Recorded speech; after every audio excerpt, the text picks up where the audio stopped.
Shalom, jumpa lagi di channel video Bu Eli, sahabat kimia. Siapa saja yang suka kimia, kepo sama kimia, mau belajar kimia dengan konsep yang benar tanpa menghafal rumus, silakan join di channel ini. Terima kasih.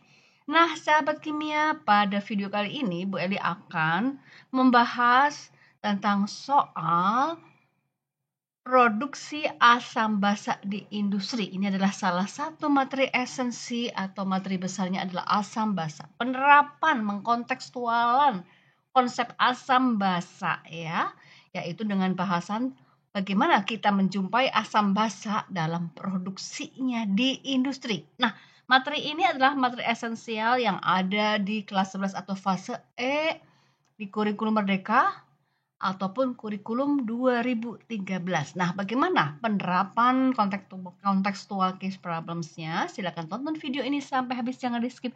Semoga mendapatkan pemahaman yang komprehensif dan bermanfaat. Ya, jangan lupa subscribe, like, share, dan komen. Semoga channel ini semakin bermanfaat bagi para pengunjung. Terima kasih. Baik, kita mulai ya, sahabat kimia. Pada video kali ini Bu Eli akan menyajikan 3 proses pembuatan asam basa atau produksi asam basa di industri dengan pertanyaan-pertanyaan keywords-nya ya, yaitu pertanyaan kunci pada konsep asam basa itu sendiri. Ya, kita lihat di sini adalah ini sampel tesnya ya, bahwa pertanyaannya itu adalah sahabat kimia bisa memilih salah satu dari produksi asam basa di industri. Misalnya ya, reaksi produksi asam basa di industri yang sangat umum itu adalah proses Ostwald ya. Ini sudah dibahas pada video yang lalu. Kemudian Haber-Bosch ini akan dibahas pada kesempatan kali ini bersama dengan proses kontak dan solvay ya. Proses Ostwald itu adalah proses pembuatan asam nitrat di industri. Haber-Bosch itu adalah pembuatan gas liquid ya, maksudnya liquid amoniak, cairan amoniak di industri. Kemudian proses kontak adalah proses pembuatan asam sulfat di pabrik, dan proses solvay adalah proses pembuatan garam ya, dan garam yaitu natrium karbonat atau soda ya. Nah, sahabat kimia nanti diminta membuat diagram alirnya ya, kemudian mendeskripsikan konsep asam basa apa saja yang bisa ditemukan dalam diagram atau dibahas atau dieksplor dari diagram alir yang ditulis ya. Kemudian membuat simulasi hitung pH pada salah satu asam atau basa ya, salah satu saja ya, asam atau basa yang dihasilkan sebagai produk dalam tahap akhir proses produksi. Nah, di sini diminta untuk membuat asumsi sendiri ya, nilai Ka atau Kb-nya. Jadi Ka atau Kb ini tidak disiapkan dan juga tidak dicari karena tidak bisa browsing, karena ini adalah ujian, maka sahabat kimia bisa membuat asumsi sendiri ya, tentunya yang tepat ya, asumsi yang tidak ngawur, artinya asumsi yang lebih tepat. Karena apa? Konsep dari nilai Ka atau Kb. Ka itu adalah tetapan kesetimbangan asam, atau Kb itu adalah tetapan kesetimbangan basa. Ini adalah nilai yang sangat kecil ya, yaitu di bawah 0,001 ya, 10 pangkat min 3. Jauh lebih kecil dari itu, bahkan 10 pangkat min 4 ya, 10 pangkat min 4 itu sudah yang paling besarnya ya. Ini silahkan nanti bisa disesuaikan ya. Baik sahabat kimia, sekarang kita akan mulai ya dari apa itu reaksi Haber-Bosch ya. Ini adalah produksi amonia cair di industri ya. Ini adalah poster yang dibuat oleh siswa Bu Eli pada tahun 2019, yaitu kelompoknya Alexander Tommy dan kawan-kawan ini ya. Nah, ini adalah Haber dan Bosch. Ini 2 orang penemu ya. Ini Haber sebelah Fritz Haber kiri, dan ini Karl Bosch sebelah kanan ya. Pada awal abad ke-20, Haber dan Bosch dapat merealisasikan permintaan pupuk berbasis nitrogen. Jadi pupuk nitrogen adalah salah satu unsur makro yang dibutuhkan oleh tanaman ya. Ini dituntut oleh dunia, kebutuhannya itu kebutuhan dunia, kan banyak banget ya untuk pertanian ya, perkebunan seperti itu. Haber menciptakan sebuah sintesis amoniak katalis dalam skala besar dari unsur hidrogen dan gas nitrogen. Kalau kita melihat ini bahan bakunya murah ya, karena gas nitrogen itu 78% atau 80% di udara ya, di atmosfer ya. Sementara unsur hidrogen juga ada di udara meskipun jumlahnya tidak terlalu banyak dibandingkan gas nitrogen ya.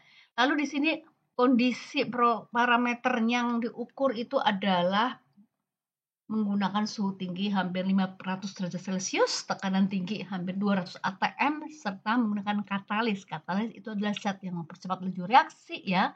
Nah, katalis ini sifatnya unik, spesifik ya, dan katalis besi ini adalah katalis yang mengkatalis dengan tepat, dengan cocok ya pada pembuatan amonia. Jadi katalis ini tidak bisa diganti-ganti ya. Jadi katalis besi memang untuk pembuatan gas atau liquid NH3 ya. NH3 atau amoniak cair dari bahan baku hidrogen dan nitrogen. Nah, kemudian Haber bisa membuat gas nitrogen dan hidrogen yang relatif tidak reaktif untuk menghasilkan amonia ya. Maksudnya mengambil gas H2 dan N2 di udara itu dengan cara yang seperti apa ya. Nah, bahan bakunya ini tadi sudah disampaikan ya dengan katalis. Katalisnya adalah serbuk besi. Nah, kemudian kalau kita lihat kondisi reaksinya juga sudah diulas di sana, ada tekanan suhu dan ini reaksi yang melepaskan kalor ke lingkungan ya, dari sistem ke lingkungan namanya reaksi eksotermis. Katalis itu mempercepat laju reaksi dengan menurunkan energi aktivasi tanpa dikonsumsi selama reaksi. Nah, jadi diagram alirnya kita membuat seperti ini ya. Nah, diagram alirnya jadi ada nitrogen dari udara masuk, ya, hidrogen dari gas alam masuk ke dalam suatu chamber, kemudian ini akan dikondisikan pada suhu sekian, tekanan sekian, dan katalis sekian, sehingga didapatkan gas yang nantinya harus dikondensasi, karena perubahan wujud dari gas menjadi cair itu adalah melalui kondensasi, supaya berubah menjadi cair ya, dan diperolehlah cairan amonia. Ini adalah diagram alir yang paling simpel ya, yang to the point ya, langsung menghasilkan NH3. Nah, gas yang tidak bereaksi diproses kembali. Jadi dalam proses industri itu adalah umumnya reaksinya berlangsung secara siklus ya, tidak diharapkan tidak ada zat-zat yang dibuang percuma ya. Kalaupun ada produk sampingnya itu bisa menjadi feed atau umpan kembali ya, menjadi material untuk dihasilkan produk yang diinginkan, atau bahkan side produknya atau bahan bakunya itu bahkan bisa kita ambil untuk kebutuhan yang lain. Intinya tidak ada bahan yang terbuang percuma ya. Reaksi kimianya adalah reaksi berkesetimbangan ya, ini sahabat kimia ya. Artinya N2 gas ditambah 3H2 gas menghasilkan 2 NH3 gas dan melepaskan kalor sebesar minus 92,4 kJ per mol ya, per mol NH3 ya. Pembentukan untuk 1 mol NH3 itu adalah 92,4 kJ, sehingga kalau untuk 2 mol NH3 tinggal 92,4-nya tinggal dikalikan 2 ya. Dan ini sebenarnya bisa kita baca adalah untuk 1 mol N2 akan dilepaskan ya. Jadi ini min, tanda min itu adalah melepaskan kalori sebesar 92,4 kJ. Atau untuk 3 mol H2 yang dibutuhkan itu dilepaskan minus 92,4 kJ per mol untuk membentuk 2 mol NH3 ya. Jadi ingat, setelah kita menulis persamaan reaksi kimia itu harus disetarakan dengan koefisien reaksi di sini 1, 3, dan 2 ya, supaya kita tahu bahwa koefisien reaksi itu adalah menunjukkan jumlah zat atau jumlah mol ya. Nah, produknya apa sahabat kimia? Produknya itu adalah amonia ya, cair ya. Nah, kegunaannya apa? Pada umumnya amonia itu digunakan untuk pembuatan pupuk ya. Pupuk nitrogen ya, dalam bentuk apa? Ternyata dalam bentuk garam. Amonium sulfat, amonium fosfat, amonium nitrat ya. Kemudian untuk pupuk urea sendiri ya. Urea ini bukan larutan elektrolit sehingga tidak bisa diionkan ya, ini CONH22. Nah, seperti itu sahabat kimia.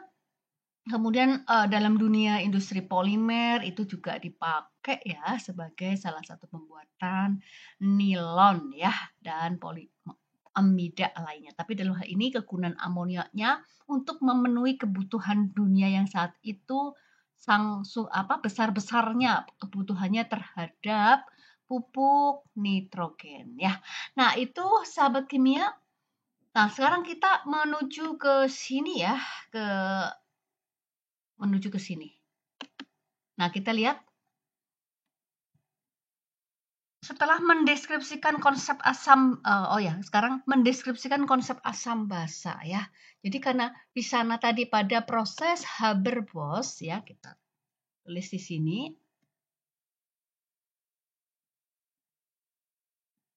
Haber-Bosch itu adalah proses pembuatan amoniak cair ya. Haber-Bosch itu adalah pembuatan NH3. NH3 liquid ya, NH3 cair. Nah, maka ini ada konsep asam basa di sini ya. NH3 ini adalah nyawa basa, tapi basa yang lemah. Nah, basa lemah itu pasti punya nilai konstanta basa. Ya, kebetulan zatnya ini umum. Konstanta basanya itu kalau tidak diasumsikan nilainya 1,8 kali 10 pangkat min 5. Ya, atau kalau misalnya sahabat kimia kesulitan dalam menghitung, maka kita pakai 10 pangkat min 5 saja ya. Basa lemah, ciri-ciri dari basa itu kalau dilihat dari pH-nya mestinya lebih dari 7 ya.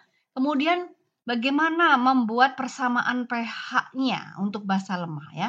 Jadi di sini ke sini ya. NH3 ini kalau bereaksi dengan air ya. Dengan air ini NH3 aqua ya, kemudian air itu liquid. Kemudian di sini reaksi ini berkesetimbangan ya. Jadi air salah satu atom dari H menurut konsep teori asam basa Bronsted-Lowry itu diberikan ke sini ya. Ke sini ya. Sehingga ini akan menghasilkan NH4+. Ini namanya ion amonium. Lalu H2-nya tentu akan berkurang ya, OH- ya. Jadi ini H2-nya, H2O maksudnya itu akan berkurang, H2-nya menjadi 1H. Jadi di sini OH-. Adanya OH- ini merupakan bukti bahwa amoniak itu bersifat basa, ya. Nah, kemudian NH3 ini punya nilai Kb ya. Kalau kita, nah ini nilai Kb-nya. Persamaan tetapan kesetimbangan basanya adalah perkalian konsentrasi produknya ya.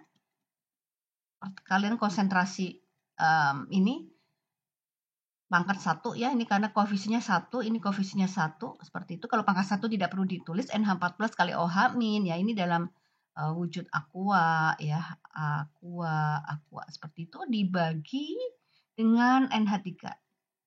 Nah, ini tidak kita bagi dengan air ya. Kenapa? Karena air itu liquid. Jadi liquid itu konsentrasinya dianggap konstan atau 1 molar. Maka ini NH3 kali 1 begitu aja. Tidak usah dikali H2O. Nah, maka di sini kita akan mendapatkan persamaan pH ya. Ini adalah satu konsep asam basa yang penting pada basa-basa lemah. NH4+ di sini ya. Konsentrasi NH4+ itu sama dengan konsentrasi OH- ya. Oleh karena itu di sini kita akan menulis OH- itu kuadrat ya. OH- itu kuadrat. Ini dibagi konsentrasi NH3.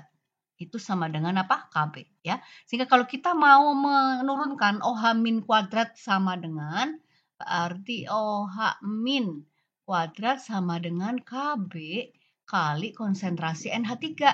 Nah, sahabat kimia, Kb itu adalah molaritas basa ya. Apa ini namanya? Molaritas basa. Jadi basa, zat basa lemahnya dalam satuan molaritas ya, satuan M. Ini kali konsentrasi OH- kuadrat. Supaya kuadratnya hilang, sahabat kimia, ini adalah harus di akar ya. Akar tuh akar semua. Nah, maka di sini OH- ya OH min kuadrat di akar kan akarnya jadi hilang ya, OH min kuadratnya juga jadi hilang, jadi OH min sama dengan akar K basa kali M basa. Nah, seperti itu. Jadi kalau diasumsikan akar KB-nya 10 pangkat min 5, konsentrasi basanya itu 10 pangkat min 1, berarti ini akar 10 pangkat min 6 ya. Ini berarti 10 pangkat min 3 ya. Jadi konsentrasi OH minnya itu adalah, ini kurang ke atas ya, 10 pangkat 10 pangkat min 3 molar ya. Ingat, dalam satuan molar. Molar dalam satuan molar, harus molar. Maka hitungannya adalah POH sama dengan min log OH min ya. Sama dengan min log 10 pangkat min 3 ya. Berapa? Sama dengan 3 dong. Min 3 ya. Maka di sini pH sama dengan 14 min POH ya. Jadi 14 min 3 sama dengan 11 ya. Jadi sahabat kimia bisa melihat di sini bahwa pH-nya itu sudah lebih dari 7. Kenapa? Karena nilainya adalah 11. Ini salah satu membuat simulasi hitung dari konsep asam basa dengan memilih salah satu basa. Kebetulan di sini Bu Eli membahas tentang Haber-Boschnya, proses pembuatan NH3 di industri ya. Ini salah satu penerapan dari simulasi hitungnya ya, sahabat kimia ya. Nah, lalu kalau konsep asam basa lainnya, ini konsep asam basanya sudah ya, beserta dengan simulasi hitungnya. Nah, jadi bahasa ini bisa membentuk kaitkan dengan bahasan tadi, dengan kepentingan membuat NH3 pada proses industri NH3 Haber-Bosch ya, yaitu NH3 itu adalah bahan membuat apa? Membuat pupuk cair ya, membuat pupuk bukan pupuk cair, pupuk nitrogen ya, pupuk nitrogen. Pupuk nitrogen tapi buatnya dalam bentuk garam. Ya, kenapa garam? Karena ada gabungan ion dan kation ya. Garam apa saja? Ya tadi sudah disebut ya, amonium fosfat, NH43PO4 ya. Ini garam. Kemudian amonium nitrat ya. Terus ada lagi yang tadi adalah amonium sulfat ya, NH4 2SO4 ya. Nah, sahabat kimia, sekarang kita lihat ya, ini kalau kita ionkan itu akan menghasilkan 3NH4+. Kemudian ini PO4-nya jadi pangkatnya 3 min karena min 3 ditambah 3 kali plus 1 plus 3 ya. Sementara ini kita ionkan NH4+ ditambah NO3 min ya. Nah, yang ini 2 NH4+ ditambah apa? SO4 pangkat 2 min ya. Nah, sahabat kimia, ini adalah pengionan dari garam-garam ini. Ya, garam-garam yang membentuk pupuk nitrogen sebagai sumber nitrogen, tapi kita menggunakan amoniak yang diubah ke amonium. Amonium bergabung dengan anion fosfat pangkat 3 min, nitrat pangkat 1 min. Ini sulfat ya, sahabat kimia ya. Ini Bu Eli buat yang terlalu terlalu sempit ya. Kita buat yang rapih, sahabat kimia ya. Jadi ini NH4 kurung 2 SO4. Kenapa kurung 2? Karena SO4-nya itu pangkat 2 min. Ya. Sementara NH4 itu selalu pangkat 1 ya, pangkat 1. Valensinya 1 ya. Jadi di sini 2 NH4+ tambah SO4 2 min. Nah, kemudian sahabat kimia bisa kaitkan dengan konsep asam basa bahwa amonium fosfat ini adalah garam apa dinyatakan amonium fosfat. Garam yang terhidrolisis total ya. Jadi dideskripsikan seperti itu ya. NH4 3 ya, PO4. Ini ketika bereaksi dengan air, dia akan menghasilkan ionnya 3NH4+ ditambah PO4 3 min. Lalu kita hidrolisiskan. NH4+ ditambah air. Ini akan menghasilkan, ini lepas H ke sini. Jadi menghasilkan NH3 ditambah H3O+, ya. Jadi ini garam yang terhidrolisis total, ya. Oke, kemudian amonium sulfat. Ini garam asam, ya. Ketika bereaksi dengan air, dia akan terionkan menghasilkan 2NH4+ ditambah SO42-. Nah, lalu masing-masing dihidrolisis dalam air. Ini konsep asam basa pada penghidrolisisan garamnya, ya. Ini akan menghasilkan NH3 ditambah H3O+, ya. Nah, ingat. Kemudian sebentar, ini ada sulfat, ya, ingat. Sulfat ini tidak terhidrolisis, ya. Ini tidak terhidrolisis. Tidak terhidrolisis, ya. Sehingga ini merupakan garam asam, ya. Oh ya, sahabat kimia, ini boleh ketinggalan nih. Jadi yang ini belum, ya. Di sini tambahin PO43- bereaksi dengan air mengalami hidrolisis. Jadi ini sumbang ke sini satu, ya. Jadi ini adalah apa? H PO4-2- ditambah OH-, ya. Nah, ini ada basa, ini ada asam. Sehingga reaksi dari garam yang terhidrolisis total ini berdasarkan pada nilai Ka atau Kb. Mana lebih besar? Kb-nya NH4+ atau NH4OH, atau Kb-nya dari asam fosfat, ya.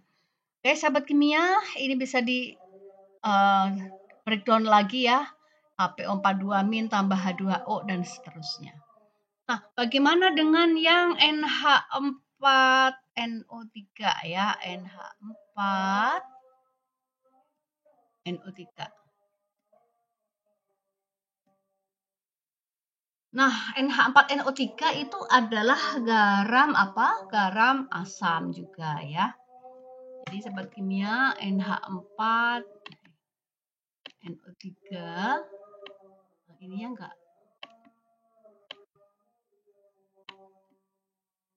Ya, sahabat kimia, ini sedang hang ini NH4NO3-nya, ya. Oke. Ingat, ini konsep dari hidrolisis garamnya, bahwa NH3 itu bisa bereaksi dengan anion-anion sehingga membentuk garam-garam yang sifatnya bisa asam, basa maupun netral, ya. Ini garam asam, ini terhidrolisis total, dan yang ini adalah garam. Oke, kita ke sini aja. Ini NH4NO3. Ini garam apa, ya? Bereaksi dengan air, ionkan, akan menghasilkan NH4+ ditambah NO3-. Masing-masing, ya. NH4+ ditambah H2O akan menghasilkan NH3. Ini plus artinya melepaskan. 1H yang dilepaskan, ya. Karena plus itu melepas 1H, ya. Ditambah H3O+, ya. Ini menunjukkan apa? Asam, ya. Kenapa kok tahu asam? Ya, karena si NO3- berasal dari asam kuat. NO3- berasal dari asam kuat yang tidak terhidrolisis, ya. Nah, sahabat kimia, sebetulnya ini Bu Eli bisa sampaikan seperti ini. Kalau kita menganggap bahwa konsepnya adalah min itu menangkap 1H, oke, kita kasih 1H ke sini. Sehingga ini hasilnya adalah HNO3, ya. Ditambah H2O. Tetapi terbentuknya HNO3 sebagai asam kuat. Ingat, ya, asam kuat. Ini asam kuat itu membuat HNO3 itu akan terurai kembali, terionisasi sempurna menghasilkan H+ ditambah NO3-, ya. Sehingga di sini kan ada nih, ya. Ini NO3-, ya. Ditambah H2O, ya. Tanda panah H+ tambah NO3-, ya. Kemudian di sini juga ada apa? H2O. Dengan demikian, ya, artinya ini bisa kita eliminasi NO3-, NO3-, ya. Nah, seperti itu. Artinya Di sini akan dihasilkan H2O ya. H2O maksudnya kalau ini ke hanya H plus, kemudian ini ke sini dengan ini ya sahabat kimia ya. Artinya CNO3- plus H2O ini tidak mengalami hidrolisis ya. Demikian. Nah, untuk H2O sendiri itu kan bisa teruraikan menjadi H+, pecah nih ionnya, H+ OH- ya. Sehingga ya H+ OH- di sini H2O ini juga H+ OH- ya, seperti itu. Jadi ini netral ya, tidak mengalami hidrolisis. Artinya garam-garam asam basa kuat, asam kuat tidak terhidrolisis, basa kuat juga tidak terhidrolisis. Intinya seperti itu ya. Nah, lalu konsep yang lain ya, misalnya sahabat kimia mau membuat konsep ini, saya silakan dieksplorasi ya. Bagaimana sih membentuk NH4NO3 ya? Ini berarti berasal dari NH4OH ditambah HNO3 ya. Ini akan menghasilkan NH4NO3 ya. Mengapa? Ini adalah basa lemah, ini adalah asam kuat, dan ini adalah tadi ya sudah disampaikan garam asam. Seperti itu ya. Karena NH4-nya ini berasal dari NH4OH. NO3-nya berasal dari HNO3 ya. Kemudian yang NH42SO4 ini berarti NH4 plusnya itu berasal dari NH4OH. Kalau sulfat apa? Sulfatnya pasti dapatnya dari H2SO4 ya. Lalu dibuat koefisien reaksinya ya. Kalau ini kan satu semua ya. Nah, ini ada 2, berarti di sini 2 ya. Kemudian di sini adalah 1, seperti itu. Satu lagi ya. Nah, tadi ada garam dari NH43PO4. Nah, NH4-nya itu tentu dari basa lemah NH4OH ya. Kemudian kita tambahkan PO4 3-nya itu adalah H3PO4. Ini kedua-duanya ini adalah asam basa lemah ya. Lalu sahabat kimia bisa mengisi dengan koefisien reaksi, ini 3 ya, dan ini 1 ya. Seperti itu. Ini adalah konsep-konsep asam basa sederhana yang bisa dieksplor dari reaksi pembentukan atau produksi amoniak di industri ya. Konsep pembentukan garamnya dari asam basa ya. Jenis asam basanya yang mana? Lemah atau kuat. Nah, kemudian ini adalah konsep hidrolisis dari garamnya ya, sesuai dengan konsep menulis persamaan reaksi hidrolisis ya. Reaksi hidrolisis adalah reaksi garam dalam air, disampaikan di sana ya. Kemudian yang ini tadi juga sudah ya. Lalu ini ya, yang tadi juga sampaikan bahwa amoniak itu adalah basa lemah ya. Ini simulasi hitung pH-nya seperti ini ya. Basa lemah karena apa ciri-cirinya ya? Punya Kb, pH-nya lebih dari 7. Kalau misalnya ini diuji dengan kertas lakmus, ini bisa disampaikan ya. Diuji dengan lakmus apa yang menampilkan bahwa ini senyawa basa? Lakmus merah jadi apa? Biru ya, seperti itu. Dan seterusnya ya. Nah, jadi mungkin sampai di sini dulu ya untuk reaksi Haber-Bosch dulu ya. Nanti Ibu Eli sambung ke reaksi industri pembuatan asam sulfat, itu proses kontak di video yang lain, dan juga proses solvay yaitu pembuatan garam natrium karbonat juga di video yang lain ya. Baik, terima kasih sudah menonton video ini ya sahabat kimia. Semangat menjalankan ujiannya. Selamat mempersiapkan diri dalam belajar supaya ujiannya menjadi maksimal ya. Tuhan memberkati.